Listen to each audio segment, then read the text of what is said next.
रामकृष्ण हरी मंडळी, कसं आहे? बरं आहे.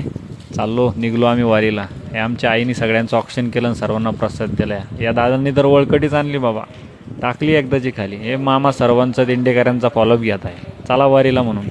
हे सगळे आमची सेवेकरी सज्ज झालेत, सगळ्यांची पॅकिंग पूर्ण झाली. हे फेकताय बॅगावरती, हे बांधून घ्यायचं आणि निघायचं कुठं? वारीला.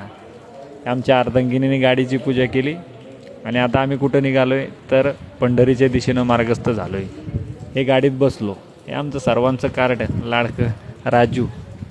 हे सगळे वारकरी आणि आम्ही आता निघलो आहे, वारीला निघलो आहे, आळंदीला जातो आहे. साईश्वरी धाब्यावर आलो आणि आमचे साईश्वरीचे मालक सर्व दिलीप शेठ वाघ यांनी सुंदर असं भोजन त्या ठिकाणी सर्वांना खाऊ घातलं. हे आग्रहपूर्वक सर्वांना विनंती करू दिलीप शेठ वाघ वाढताय.